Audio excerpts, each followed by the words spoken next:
You're very welcome, and thank you very much for coming. Particularly on such a fine summer's day. It may well be the only summer we get. I'd like to thank a lot of people for coming. I see a lot of faces from the glorious past of the School of Sociology, or the department as it was at one stage. But I am particularly, of course, delighted that Valerie is here. Valerie and Don were an item, as they say in the States, but an item that endured for a long time, and I think it was part and parcel of Don's solidity that he had Valerie by his side all that time. And of course, to welcome Aoife and her husband Chris, Don's daughter. They have made a long journey to be here today. And it is, of course, a celebration and a memory of Don as a sociologist and as a colleague that we've come here today. So the format is it's going to be very informal, and Anne's going to say a few words, and then Pat is going to talk about his Don's contribution to the school and to the university.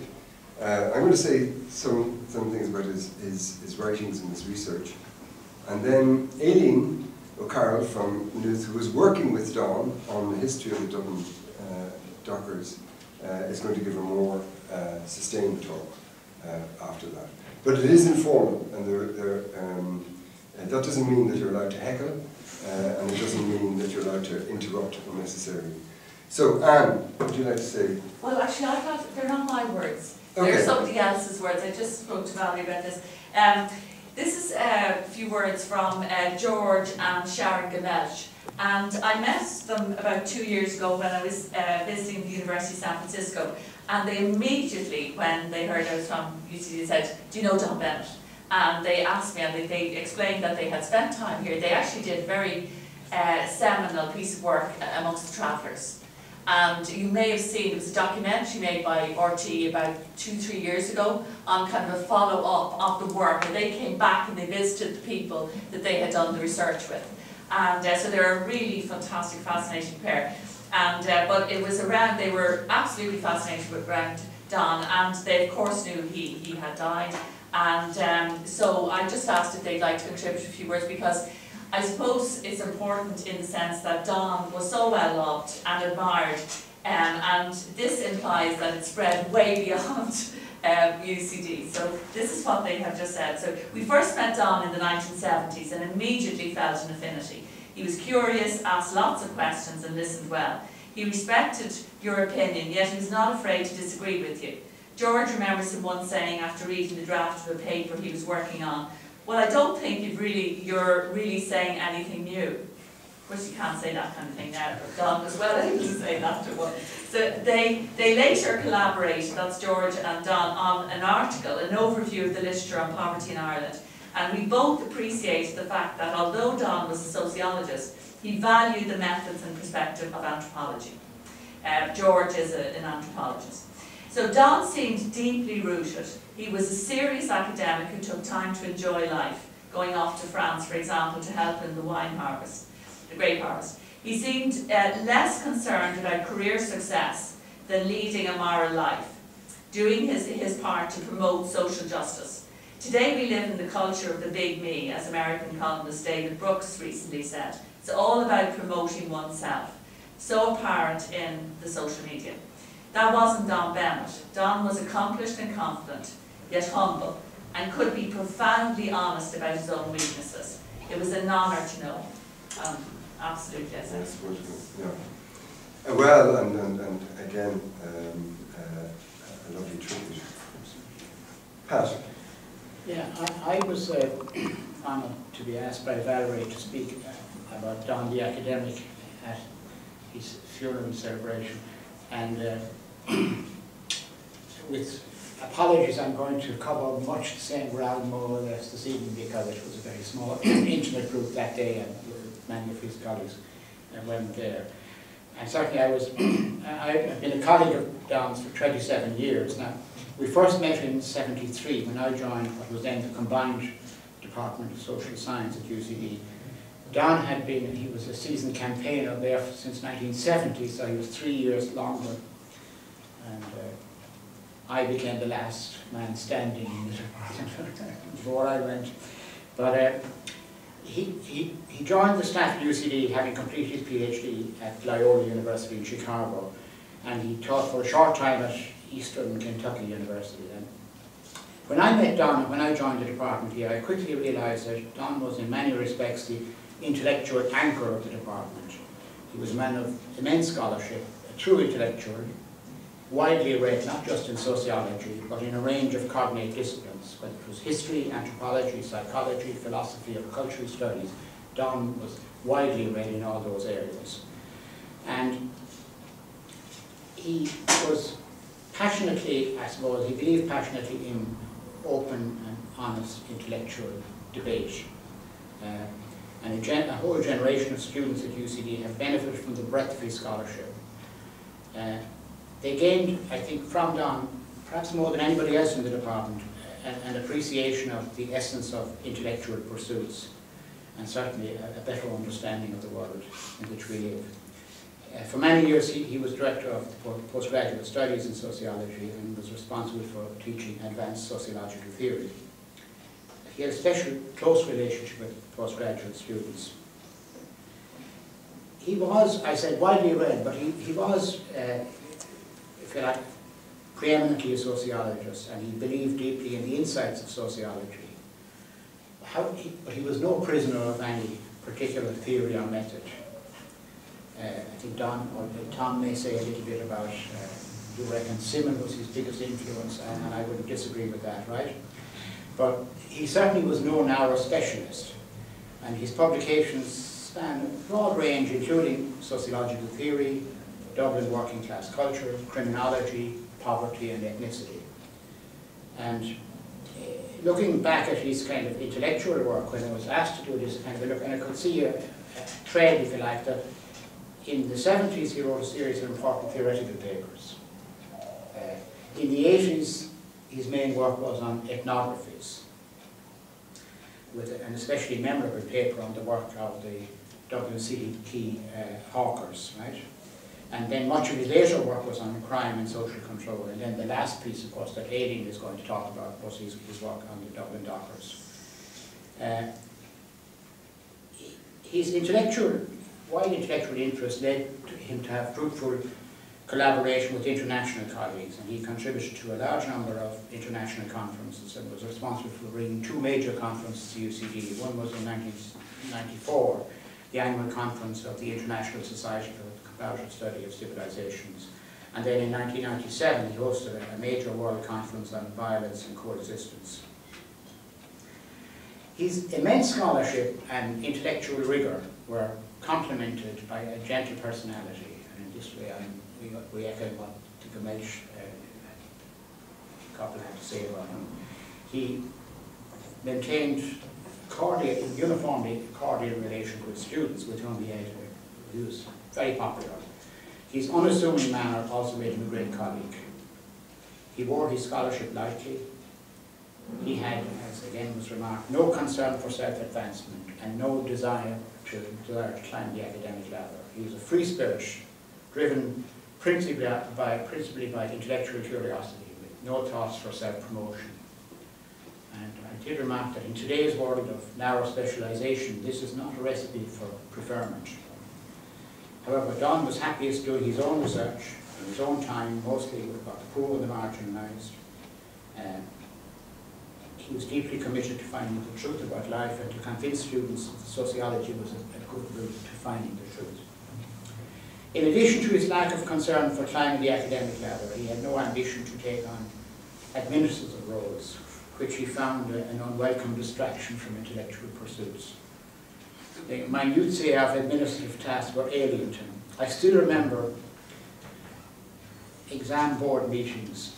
This is in the pre-modularization era, when a student's final grade depended on the summation of a plethora of individual marks from exams and written assignments. And inevitably, as the grades were being finalised, a few assignment marks were missing. So Don was prevailed upon, perhaps for the second time, to revisit his office to search again for the missing assignments. Right? Secretly, many of us feared that he had mislaid them on a train journey somewhere in Eastern Europe. But no, maybe I was travelling back from a conference. We needn't have worried. He always eventually cracked his own filing system and found the students' work somewhere in the bowels of the office.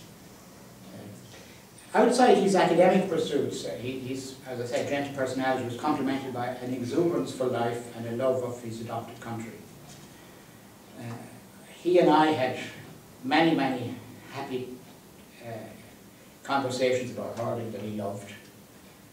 He was a sympathetic ear when Tipperary were beaten for the umpteenth time by Kilkenny, and rejoiced when we got the occasional victory over Kilkenny, right? But certainly he loved hurling. And I should say, not just hurling, but all sport. And he typically, he was the one student when they wanted a staff student match. And I carry the wound still. I broke my wrist in a staff student match organised by Don many years ago, right? But because he was the one they would go to, right? So Don's friends and colleagues obviously share with Valerie and Aoife the great sense of loss. I mean, we were really shocked when we heard about it, right? And I think it's really appropriate. I'm delighted that today we've kind of decided to celebrate the life of a true scholar and gentleman. And I don't know anybody that I've met or in my nearly 40 years at UCD to whom this epithet applied with equal accuracy. So he was a gentleman and a scholar, and privileged to know him and to work with him. Thank you very much, Pat. I'm going to keep this informal. I did write a couple of notes, so that I wouldn't go too far off the track. There is this idea in sociology of founding fathers, and Don was my founding father in terms of anything that I have become as a sociologist was due to Don. I always think, when I met him first, he was a lecturer, an undergraduate, and he had me read Jacques Ellul's Technological Society and to put it in comparative perspective. And this was in early 70s. And that wasn't unusual. I mean, what was a characteristic of Don was that if you think of what was happening in sociology in the 1970s, the vast majority of British and European sociology was Marxist, and the vast majority of American sociology was either Parsonian or a version of Parsonian sociology, and was quantitative. And Don was none of these. In fact, the key thing that might be said about Don was that while there were a lot of Marxist sociologists, there were very few anarchist sociologists. And if you want to understand Don and the way he wrote and the way he thought and how eclectic he was, is you have to understand that he was an anarchist. And I didn't even know what an anarchist was in the 1970s, but he had me join Black Flag and I became a fully paid up member. So he was this exotic figure that arrived into UCD. Now UCD was a kind of as you dare call it, a small parish. We didn't, Ireland at the same time was kind of very homogeneous, white, English-speaking Catholic, and certainly the School of Sociology in UCD was the same. And he came in with a broad mix. Yes, he did lecture to us in Parsonian sociology, and was absolutely rigorous in anybody who said that Parsons was not worth the journey. He argued passionately that you could not hold your head up high unless you had read the social system and Parsons' other work, The Structure of Social Action in particular. So he was somebody who read these, but as Pat said, his main influence and his PhD in Loyola was on Simmel. And so the first two articles that he wrote then one was called simply Anarchy as a Utopia. And it's interesting, it's published in Studies. I mean, it wasn't a formal academic piece. But the next one, which was a formal academic piece, was a review essay on phenomenological sociology. Now, back in the 70s, there was either structural Marxism or there was structural Parsonianism and there was quantitative research. Nobody had a clue what phenomenological sociology was. And in that article, which again was quite remarkable, is the thoroughness and the in-depth coverage of the literature. It wasn't, if you like, it was more an overview of the field of phenomenological sociology. And then the next one that I always remember was, he wrote a piece called Anomie, What Can It Be? And again, it's that idea that here's a concept that's used in sociology and, you know, from Durkheim, etc. But then, you know, Don investigated the use of the concept. He investigated you know, its rigor, and he came to the conclusion that anomie was that it wasn't a rejection of old values. It was a rejection of old values without them having been replaced. So it's in that period of where you reject one and you don't take on another. And then another piece that he wrote was about Irish country music and acculturation and the way the influences of particularly American country music and Irish country and Western music. I think that the eclecticism is perhaps best. Of course, he went on to write about the Balkans in particular, but always Don was a cultural sociologist in that he passionately believed that not only was culture absolutely important, but he believed that national culture was a key variable in understanding modernity. And again, that's something that it's like we're coming back to now, but it was something that he held dear for all his work. And in an article he wrote an article on friendship. I mean, again, and again, what's amazing about the article on friendship is the detailed review of anything and everything that had been written on group formation. And he critiqued, you know, Senator Crozier. Crozier had written about the vice grip that family has in French society, and how French people are either extremely bureaucratic and formal, or they're tied to their family, and that friendship and group don't play a significant role. And Don argued that the same was true of Britain, and to a lesser extent of America. But then he placed Ireland in this, and it was, in a way, it was an in-depth review of research that Hanlon Cazzione had done in the 1970s. But his interest was how important is friendship, and how important are groups of friends in our society. And he came to the conclusion that they were more important in Ireland than perhaps elsewhere. And he came, the reason for this was two. Was the unimportance, the relative unimportance of romantic love in Ireland, and the importance, on the other hand, of the pub. And this is why friendships in Ireland, for many people, he argued, was more important than family. Well, in fact, he agreed with the research findings of Hanlon Cazzione, who found that 1 in 20 people said that their friends were more important to them than their family. Of course, as Pat said, he then became interested in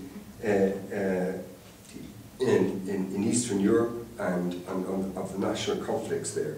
And he was absolutely always adamant that these were national cultural conflicts, that to understand them in any other way was to misunderstand them.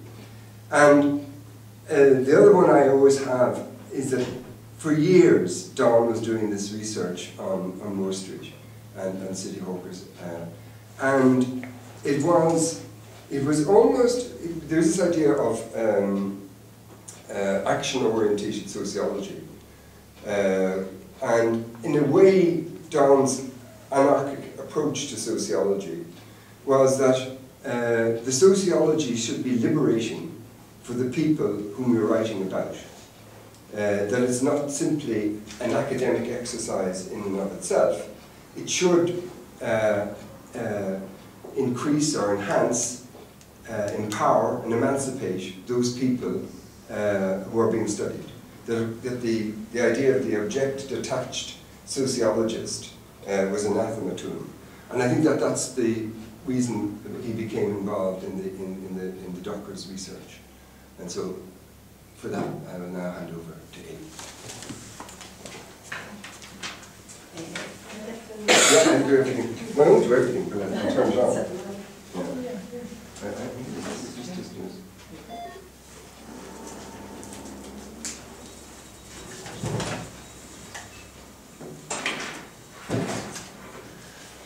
And I started working with Don on dock workers project, I think 1995 or 1996. I'd just finished a master's, and really it was my first sociological job. And it was a great experience, and it was such an interesting experience that I decided to continue in sociology, and I left it to do a PhD in Trinity. And so what I'm going to talk about here is a little bit about some of the research that we did, and also some comments at the end about what it was like working with Don. When I went back to Trinity to do my PhD, Don retired and we totally lost contact. But I always remembered the dock workers project and hoped that some time it would actually finish. And I wrote a very short article for the Irish Journal of Labour History, just so we could document some of our research in anticipation of the book that was going to come out later. And that article led Don and I to get back in touch again, because what happened is that an organisation was set up, the Dock Workers Preservation Society. It's a really interesting and impressive organisation of former dock workers who are campaigning to retain their own history and heritage and document the work that they did. And one of their members had read my article in, say, the Irish Journal of Labour History, and contacted me and asked me to speak at one of their events. And when I was talking to him, I said, you know, you should really contact Don Bennett, because he knows a huge amount about it. So he contacted Don Bennett, and through the Dock Workers Preservation Society, we got back in touch again, and we decided to start working on it. And starting again, of course, was difficult after a long period of time. We've both been doing little bits independently, but the first thing we had to do was try and find all our own material. We had, before I left, I'd saved everything onto discs, but there were all these square floppy disks, so a couple of years ago I got them in the post from Don. I had to try and find a way to open them. Luckily, I found somebody who had an external disk drive, and I was able to plug it in, and luckily, because of the format they were saved in, I got most of the information back. Don and I both had some of the chapters that we'd written and in paper. Paper is much better preservation format than digital stuff, which is kind of what I work at now, so it's kind of ironic. And I was able to scan those in, and from that point we started working again.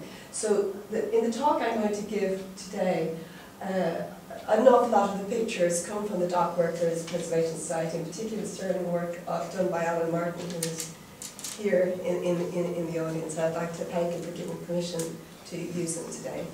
So dock workers in Dublin. Dock workers in Dublin have a slightly different and unusual origin compared to dock workers in other countries. And part of that is to do with the River Liffey.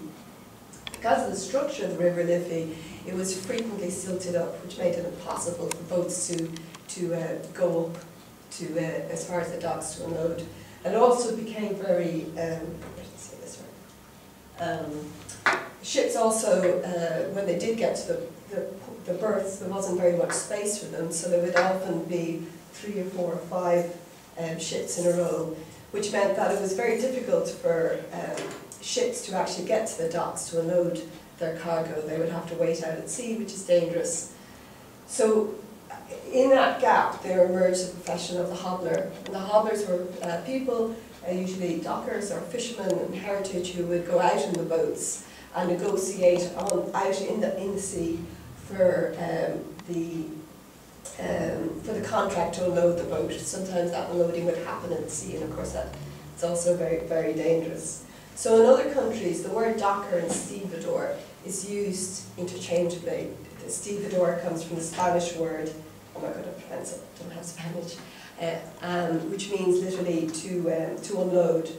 But in the Irish context, the stevedore is something different. The stevedore is the middleman who, between the dock worker and the ship owner. So it's the middleman who arranges with the ship owner the unloading of the ship, and then goes and hires the docker to do the unloading. So the hobblers prefer the word master stevedore because it gave them more gravitas, and over time that became stevedore. So in other countries, docker and stevedore is often the same thing, but in Ireland, docker is specifically the people who are the men who unloaded the ship, where the stevedore is the person who hired their labour. And in Dublin, there's 3 different phases that we can divide dock work into. The first is casualization, and that's when dockers were hired and paid on a daily basis. And they had no guaranteed job, they had no guaranteed income. Then under the button system, button men were given first preference when jobs were distributed. So the work was still casual, and there's still no guarantee of job or income, but if you had a button, you had more chance of getting what work was available. And then the third phase is decasualization. And after that, a docker's register was introduced, and dock work could only be given to registered dockers. Before that, anybody could go down to the docks and chance their arm at getting a job. And whether they got a job, we'll talk later, could be difficult. Under decasualization, dockers were paid weekly. They had weekly pay rates. They had fallback money when there wasn't work available, and dock work became permanent. So decasualization was introduced in 1961 for men working in the cross-channel, and in 1971 for men working in the deep sea docks. Decasualization happened at a period of time when another huge change happened to dock work, and that's containerization. So before containerization, cargo was removed piece by piece. Afterwards, it was transported in containers, which lift off the ships as units. So both of those happened at very much the same time, and they were caused huge changes to dock work, both the nature of the work, and how it's organised, and the numbers of people who were working as dockers. Obviously, you need a lot fewer people to operate a crane. So I'm not quite sure how many people work as dockers at the moment, maybe 20, but there were many where you would have had thousands and thousands during the century. So what was the work itself?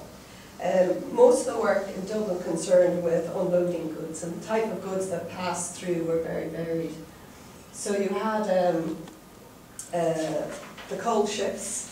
Coal was unloaded with a number 7 shovel, which could lift up to 4 stone of coal. This is unloading onions. Here we have bales of hay, and that looks to me like paper. That might be ballast. They're bags, and these are outside men. So you could, you had coal, you had grain, which would be shoveled into sacks. You had timber and cement, which was carried off on the shoulders. You could have metal ore, which dockers spoke of making their tongues go green, which was unloaded using a narrow number 5 shovel. You had tea, newsprint, steel, fruit, machinery, coffee, beer, brandy, gifts, wedding presents, everything that was in Hector Gray's shops. All these cargoes arrived at the Dublin docks. The most memorable one that the dock workers spoke to us about was guano, which is a fertilizer made from bird droppings, which had to be shoveled out of the hull of the ships. And one docker said with characteristic good humour, he'd had an awful smell out of it and nobody robbed it. So each commodity was associated with a different type of work and a different division of labour and different tools. This is a picture of some of the tools of the trade. You had a bag hook with studded ends and was used to handle bales of cotton, bagged animal feed, potatoes or anything in sacks. And then you had a more traditional J-shaped cargo hook that was used to move anything that was general cargo.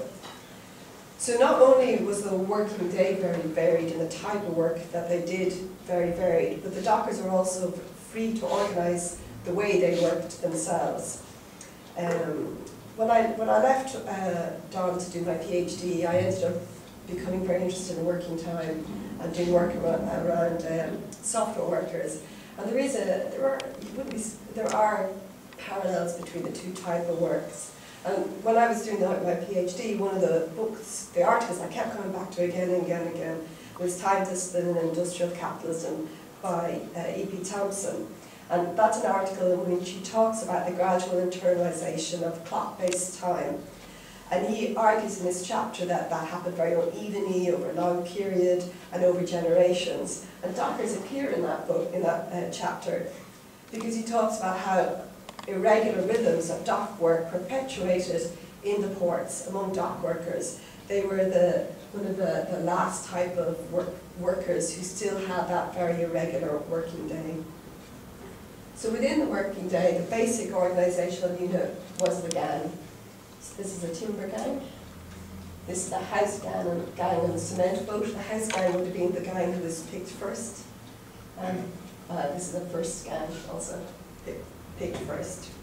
Within this unit, there was very little supervision, so the pace and the operation of the work was set internally on a daily basis. In a study on London dockers, the freedom of the job was singled out by 98% of the dockers as an advantage of dock work over other work.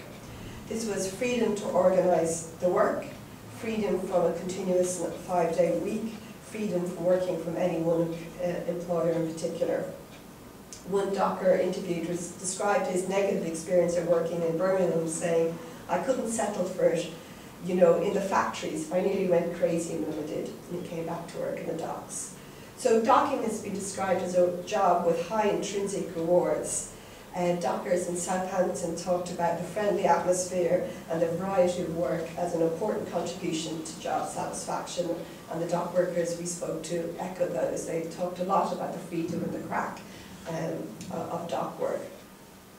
But there was a contradiction at the heart of it, because as well as this, you had casualization. So, well, dockers, well, on one hand, when they were working, they enjoyed it. On the other hand, they had to face the tyranny of daily selection and its accompanying insecurity. Until decasualization was introduced, in order to get work, dockers had to turn up every day at a certain point. From there, they were lucky. The lucky would get work, the unlucky were left to try again. And actually, there was a number of points, both north side and south side, where people could go to get work. In Dublin, this point was known as the Reed, and the competition could be intense. I'm going to just read a quote from one of our interviewers. "My mother brought me a pair of boots out of that first job, and I never did another day's work. I wore the boots up and down the docks looking for work, but I never got another day's work. They were big hobnail boots for the next coal boat I was going to get. Jesus, I got nothing again for that whole summer. There were over 1,000 people down the docks that time, so they had plenty to choose from. We were the last of the last. Every morning we went out at 7:45 every day to go to different yards and see if there was a bit of work, to see if the boats were up, which were usually left standing there." So the decision whether to employ or not lay with the stevedore and his foreman. One docker described, "You had to show you were able to do it, because the boss would be looking at you, and if there was anything wrong, you'd be looking at his face in the next few weeks and you wouldn't be wanted. The stevedore was," this is another quote, "the stevedore was king. If he didn't like your face, he didn't pick you." So the dockers we interviewed, a lot of them were in their late 70s, 80s, And they remembered vividly the depression they felt of being refused. So I'm going to read you a couple more quotes. When you didn't get a job, depression, that feeling, I don't know what it was, you couldn't believe you were looking forward to getting a day's work and you didn't get it. You come up to a place and there's no work. Another sad. You can get 2 days 1 week and the next week you mightn't get a day. You might be unlucky. The depression it put you in was terrible. And another one said, he, the foreman, is the foreman, he'd be up at the stand and he'd point, you. He knew your name, he worked with me father, the whole lot, you, and you'd be left out and you wouldn't get a job. It was very humiliating there. So in times in Ireland there were long periods of unemployment, particularly during the Second World War when all docking dried up and dockers were forced to emigrate, returning to their families once a year at Christmas. So docking, this casualization, it shaped the docking communities and the docking culture and their occupational culture. And in a way I would think that the casualization also created communities that were separated and a bit isolated from the rest of Dublin. When I was looking at newspaper reports of dock workers, they mentioned dockers in 3 main capacities. There's an enormous number of articles about injury and death due to workplace accidents. Then you've got the articles about strikes and work stoppages. And then you've got articles about drunken fights which ended up in the court. Dockers do have a reputation for theft, but actually in the newspaper articles there's very few comparatively articles about theft in the docks. Though that reputation was something that clung to dockers in Dublin, and one of them told me that a port inspector charged with controlling pilfering said on seeing a large group of dockers, you're all like the Alibabas in the one act. So in a way it was not seen as respectable work. One docker remembers being described as another brat for the docks by a teacher at school. Another anthropologist, Astrid Womberger, interviewed people from dockland communities who said, this was in the 80s and the 90s, that when they applied for jobs, they didn't get called to interview on the basis that they had a dockland address. So I think part of the reason for this marginalisation of dockers or the dockland communities is the fact that dockers broke many of the work norms of societies. They could choose to not work if they didn't want to, but of course often that inactivity was forced upon them. But when they were waiting for the read or the next shift, they would play poker or brag at custom house steps, or sometimes there would be illegal toss schools. One docker said, you'd be home at lunchtime, have a wash and change, and then go off rambling around town. So when dockers were paid, they were paid daily, and because it's important to be part of a gang to get recruitment, there was a lot of pressure to socialise with the gang. One of them said every night was a Saturday night, so perhaps with this they gained a reputation. Some of the dockers we interviewed did talk about the difficulties they had of getting into clubs. So one said if you were known and you were undesirable, well, you were told no, you can't come in, end of story, and you had to get someone else to sign you in, and then if you got a bit out of turn with a few drinks, they wouldn't sign you again. And this led to an attempt in the 60s for dock workers to set up a social club for dockers so they could have their own parties for families, for weddings and for birthdays. I think also perhaps their manner of getting paid cash in hand is seen as suspect. And also being paid on a daily basis made it very difficult for dockers and their families to plan for the future, and perhaps this unpredictability also set them apart. In response, the dockers produced, created their own strong occupational communities. So this is a magazine produced in the 1960s called The Waterfront. And if you look at it, they have an awful lot of, they always devoted some of their pages to highlighting the heritage and the respectability of, and the importance of dock workers. So they would carry articles about churches around the docks and famous families on the docklands, families who could trace their contribution to docking over 3 or 4 generations. When reporting on their annual dinner dance here, the waterfront says, a feature of the dance was a very large number of people present who thoroughly enjoyed themselves, and their general conduct was of the very highest standard. The Metropole management has stated more than once that the waterfront annual dance is the most orderly and well-conducted function of the year. So I think when people are saying that, they're arguing against something else that's going out, and other perception of them within society. And this strong community of dock workers is seen in other dock communities in the world. The docking community gave status to the dockers and psychological and physical support in times of little work, insecurity and poverty. The identity of dock work was very much linked to the areas they lived in and the families they belonged to. Docking was a family profession passed down from father to son. In addition, because of the way docking originated in Ireland, many, particularly in the casual area, many of the dockers could be related to stevedores who would try and recruit as far as possible within their own family. So when I said anybody could go down and chance their arm of getting a job, that's not necessarily true. You had a much better chance of getting a job if you were from a docking family, even in the casual area. So here's some quotes about that. One docker said, "I have no doubt that my father spoke to the stevedore who he knew and said, 'That's a son of mine over there. If there's any work, give him a job by all means.'"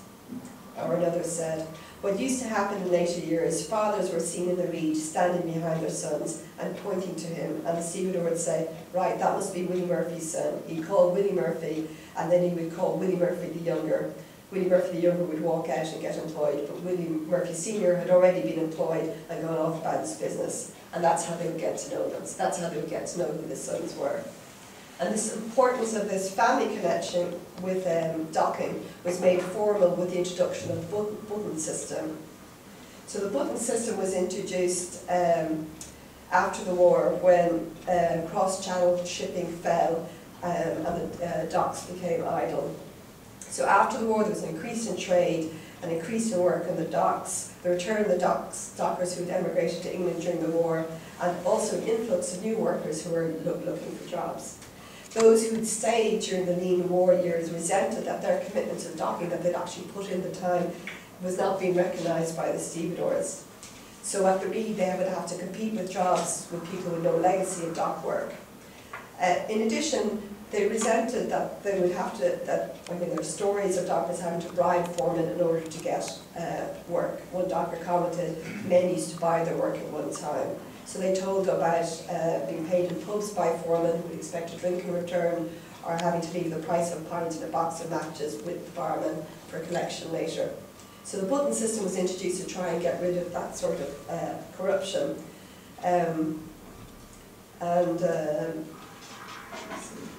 So here's two buttons. This is cross-channel buttons, and this is, I think, the deep sea ones. Yeah, deep sea coal buttons. And the buttons could be passed down from father to son, which reinforced the family connection. So I think we can also see something about the importance of family and sociability in dock work when we see what happened when it changed, when casualization was replaced by permanency. With decasualization, the way it was organised changed. The work was now rotated, with men being called alphabetically. So it was no longer necessary to be part of the gang to get selected. So socialising with the gang in the pub started to decline. The new selection process caused problems because you may not be working with your mates, you might be working with somebody who you can't stand. So the sort of friendships could be broken up and replaced with groups who were made up of individuals who didn't like each other. And that further undermined the sociability of docking. Changes to the read and selection process also alter the docker's working life, but his leisure time, when he starts to have the weekly wage and regular work. So this is a quote from one docker. Decasualization, it gave them a promise of work or pay if you report for work. If you get the work, you will earn X pounds or so. If you don't get any pay, at least we give you so much for reporting. That's fallback pay. At least this gave them the dignity of a wage and a pension scheme. They began to see a future. So with decasualization, dockers became more part of mainstream society in that they could start saving, they could get planning for the long term. They could budget. This is another quote. There's so much for the missus, so much for housekeeping, this for my pocket money, and now I have this left over. It was then that they started thinking of saving, and it became obvious materially. Up to the 1960s, there was only bicycles. Then after the 60s, you saw the arrival of cars in the docks, and people were now travelling in from the suburbs, and not just from the surrounding neighbourhood. So I talked a little bit about E.P. Thompson earlier, and in that article, he talks about as working time became regular and predictable, those whose working hours varied and who had a measure of control over their work were characterised as outside respectable society. So you've got the Mexican mine worker who works irregularly, was considered indolent and childlike, and the Bombay cotton worker was backward, and of course the Irish peasant was often seen as lazy because we didn't have this industrial time work discipline. And I think dock worker is similar in that it's unpredictability. It was unpredictable. And that unpredictability led both to the marginalisation of dock work, but in equal measure, it led to the creation of very strong occupational communities. So that's the main paper. So now I wanted to say a couple of words about working with Don. And one of the, Don was a really enthusiastic co-author. And one of the things I'm going to miss most about Don are his emails. He was a sender of wonderfully random emails, and I'm going to read a couple of them.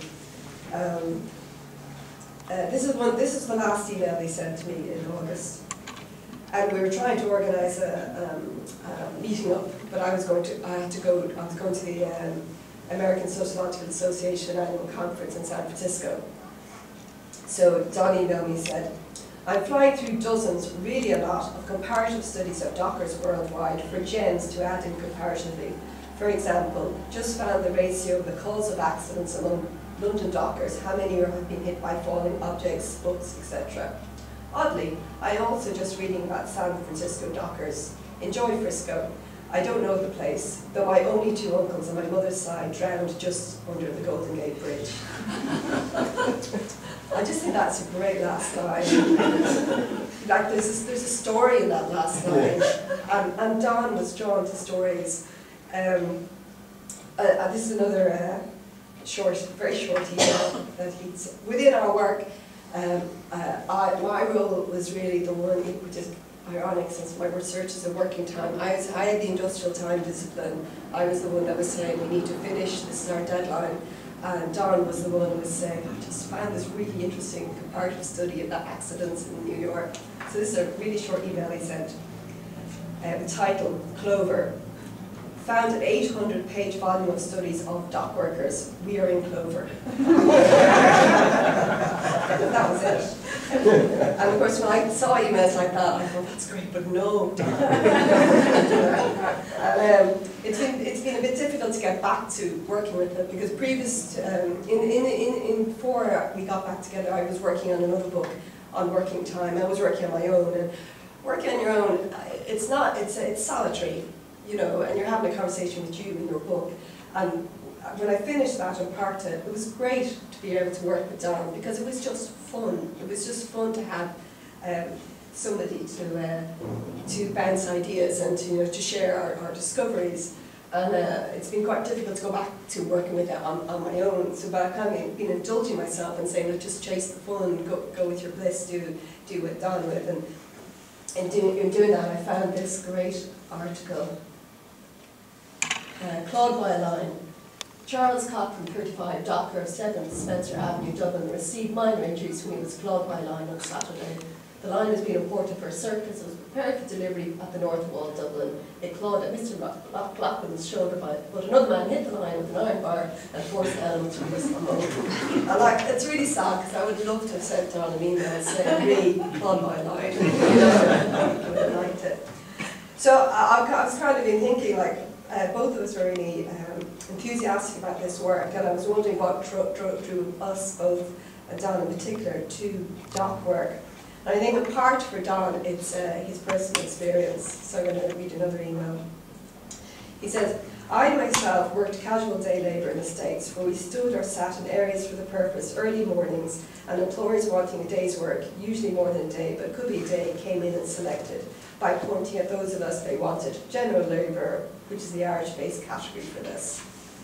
I was a freight handler and a member of the Teamster Union for 6 years. It has occurred to me that this is relevant to the qualifications to when we speak of labourers, so I've added this onto my CV, labouring, trade unionised, freight handler for 5 years. Good idea, is it? Is it worded okay? I mean, is it a good idea to add that? It was not a good idea to be in the Teamsters Union. So I think one of the things that drew us both to dock work was the Docker's sense of humour and their wonderful use of language and the turn of phrase of the interviewers. So this is just a slide on Docker's nicknames. And you know, if you have a quick look at it, we're just going to read some of them. You've got jelly beans, biscuit, earrings, hearse man, I love this one, fuck it, it will do, pints in a pillow. Every name is a story, and I think Don was drawn to these stories and the way they were told. And one of the things that I learned most from working with Don is how to craft. He was a beautiful writer, and I just want to finish by reading 2 paragraphs of his writing that I suspect will probably be the last 2 paragraphs of the book, because they are a description of what the docks were like in Dublin. In whatever location, this is one of my favourite pictures, again. In whatever location, the docks were a riot of activity. There was all sorts of work to be done in the docks, and all sorts of people to do it. The port had regular workers, warehousemen, railwaymen, customs officers, crane men, importers personnel, timber yard men, stevedores. Importers and buyers at some periods of history bargained on the docks. Many of the port's people worked closely with the dockers, while others were occupied very differently. And there were the irregulars around the quays, from the occasional yard workers and spellers to hoggers, boilers and woodners, men who were on the docks literally to suck slop alcohol. Hoggers poured slop Guinness and anything else remotely alcoholic into barrel lids and openly swilled all day away, chalking their faces in the process with red and blue barrel markings. Woodners, or boilers, worked especially on the whiskey barrels into which they poured scalding water. They then rolled the barrel around, allowing the heat to draw alcohol from the wood. This was the docks. Bikes stacked against the walls waiting for their owners, horse-drawn wagons, steam wagons and lorries replacing each other over time, gas company narrow-gauge railway cars resting on sidings close along the docks, surrounded by a motley assortment of waiting Dublin carters, female street traders from Thomas Street or Parnell Street stall markets, who have learnt that bananas have arrived. Coal hawkers use their own horse-drawn wagons would cart away, jangling, bridle and creaking car bed from a ton to a ton and a half. It was a pandemonium of din and continual movement as behind all this, ships clanked against the quayside.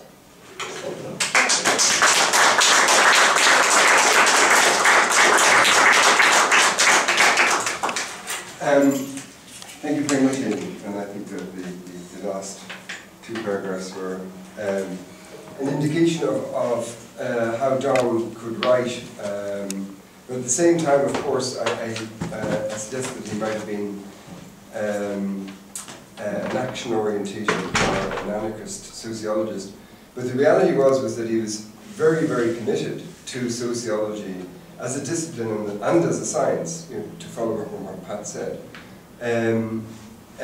He saw the sociology as the queen of the social sciences, because unlike the other social sciences, it had to incorporate politics, history, economics, that the other social sciences didn't.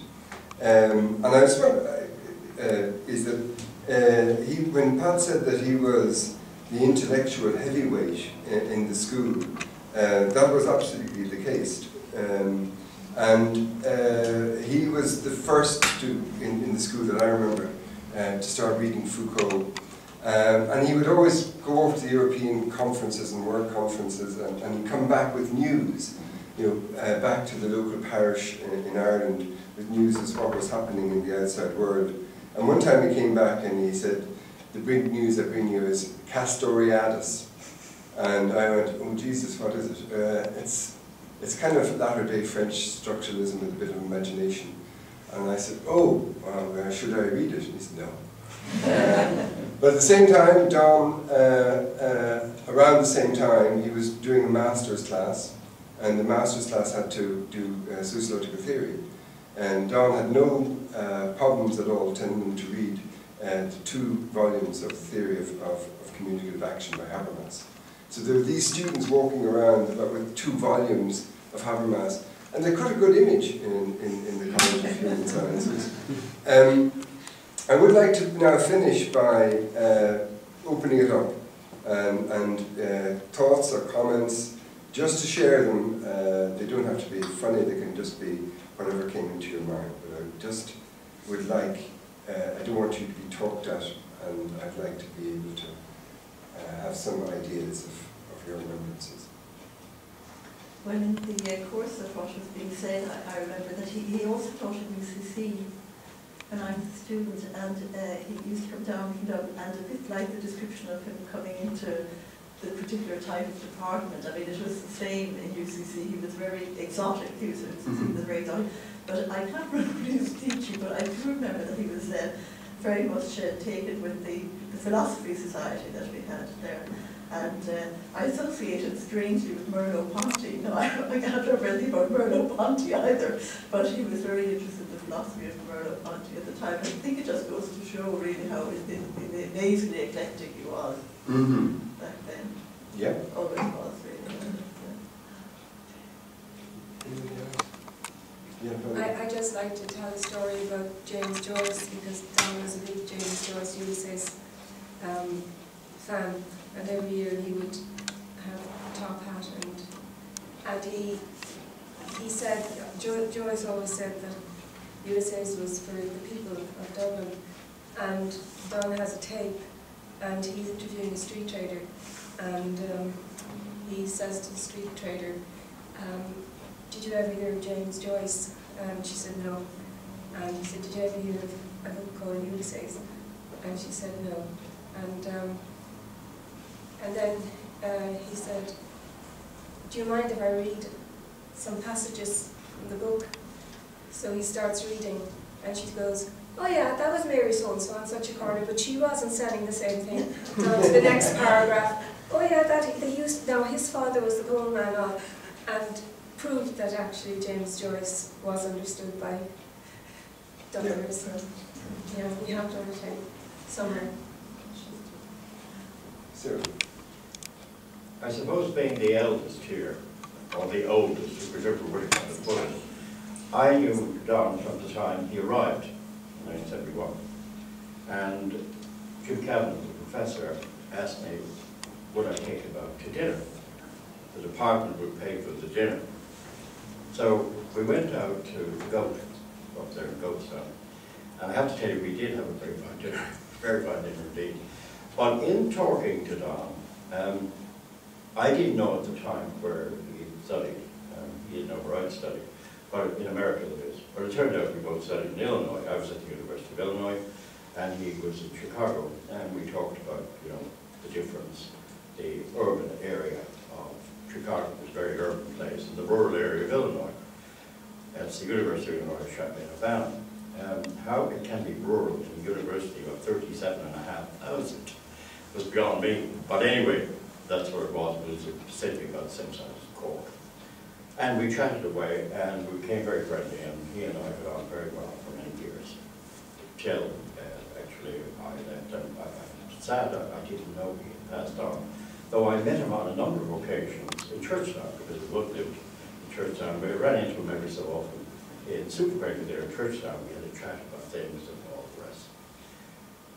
What I didn't know till I heard he was talking about what Don didn't know, when I heard he was starting this study of the doctors was that when I left school, I went to work in the Insurance Corporation of Ireland in the Marine Underwriting Department. And I was in the claims area. I was a marine claims adjuster, which meant I had to get out of these very docks that you have up here and listen and see what's going on. Particularly when claims came in, big, small, and different. And Don had no experience of it. Now, I'm talking about 1948 to 1954. It was, as you described, there, the big increase in trade into Dublin after the war. And the claims were really unbelievable. We were considered to be by far the worst port in Europe for claims. And a lot of it was, in actual fact, corruption. I mean, they were extremely corrupt. The button system was the basis of, you know, a mafia in the Dublin docks. But, make a long story short, and it was a long story, I happened to say to Don, did you ever see the film On the Waterfront with Mario Land? Yes, Mario Land. And I said, you should have a look at that, because in that, it's about dockers in New York, actually. And they, especially if they wanted Irish whiskey, and a tremendous number of Irish Americans, what they would do is actually drop the crate deliberately, break open, number of bottles got broken, there are a number of bottles sitting there. This is how they got their Irish whiskey. Now, this was nothing to what was going on in the Dublin docks. So I explained this to Don, and just mentioned if you want to, you know, any more, if I remember the stuff, I'll give it to you, and so on. But Don and I were just meeting, you know, by chance in Silver Value, and it's not a good way of gathering data about what we want to do. But today, for me, I find it extremely interesting, because the docks in Dublin is where I started my professional life. I mean, looking at the docks and looking at what happened there, and knowing all about the button system and so on, and it was extremely corrupt indeed. In fact, the people shipping out and insuring with the insurance corporation insisted that things that could be broken would be put in big boxes, and the boxes would be extremely strong boxes. Really the start of the container system here. Took many years to develop again. But this was the kind of system that Don was interested in, and it was a system that was unique to itself. It was like the mafia. They were a community in their own right.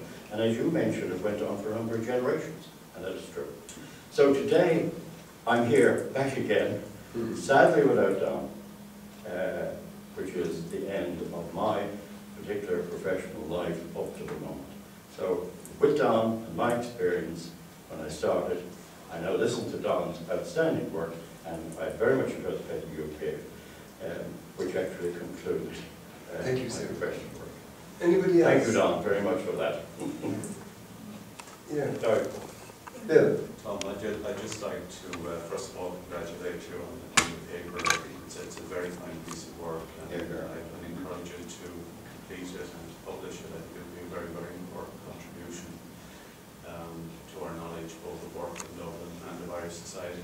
Just acknowledge my own indebtedness to Don. The first industrial sociology course, as it was then called, that I took was actually given by Don when I think we were in the second year in social science. Curiously enough, it wasn't called even then industrial sociology. Don called it political and industrial sociology. Now, they were odd bedfellows then, and they're still odd bedfellows now, but I think the fact that Don dealt with both those areas together is an indication of the breadth of his thinking to which you referred, Tom. And in fact, the first textbook I read in economic sociology was one suggested by Don. It was by a man called John Eldridge. He was in Glasgow, I think. And it was called Sociology and Economic Life. And I looked for it this morning, and there it was on my bookshelf. So for me, that was very important because it sort of set me on a particular career path, which I followed and enjoyed ever since. So I'd like to thank Aileen for their tribute to Don in a personal sense. When I started out, I had done sociology as an undergraduate level and with Bill at the same time. And then when it came to do my master's, I studied with Don. And I do take pleasure in when master's students come into my office, and I show them my master's thesis because it was in 2 volumes, and it was over 100,000 words. and I interviewed 1,600 students as part of it. But what was interesting was Don had no interest at all in the survey, and he wanted to know how I could write about religion when I didn't understand meaning. So we had these long debates about meaning, and then we got into what Weber meant by subjective meaning and whether or not it was possible for one human being to understand the subjective meaning of another. And I realized instead of going to Cork, I was over in Galway, and I got involved more and more in these debates with Don, and I remember vividly at one stage saying, well, maybe sociologists should write memoirs or novels. So I am hoping to, I have written a memoir, I'm hoping to write a novel. But the one that's come back to me is my latest book, is called The Meanings of Life in Contemporary Ireland. And a lot of the stuff that I grappled with Don in those years in the mid-70s, I was still grappling with over the last 4 years. So, as I said, he is a ghost, a giant, and it was always a privilege to stand on his shoulders. I think we could continue this now informally. There's going to be a reception in the common room to which you're all invited, and I would hope that as many. Could I just say one thing? Oh yes, sorry. Yeah. As part of, I joined the Department of Social Science as it then was in 1973, when social policy and social work and sociology were all one department. And I'm very struck by the fact that in many of the tributes today the word exotic is mentioned, because I think that is most definitely the word that best describes the sense we all had of Don as a fascinating colleague, and I certainly remember him being the person who introduced me to Simmel. And I just wanted to say before we wound up this afternoon, I think he is extraordinarily blessed in his collaborator. I think, Aileen, you did a splendid job of testifying to his memory and the roots of his curiosity about this subject area, and I wish you well in your work. One further anecdote. I was talking with Valerie this morning or this afternoon about the strategies that Don used in order to maintain order in a lecture theatre or in a classroom. And he had his own, as Valerie said, his own particular technique. He just go down and sit beside the student being in the classroom and deliver the lecture to him or her directly. But the other one, which I have never used, but which Don did, was he arrived in with a bunch of roses for every student in the class. That's eclectic and exotic. Must have been small glasses, no? Okay, let's go forth to the common room. Thank you very much for coming, and thank you, Aileen, for a wonderful paper on Pat, but also particularly Valerie and Aoife and Chris for coming. Thank you.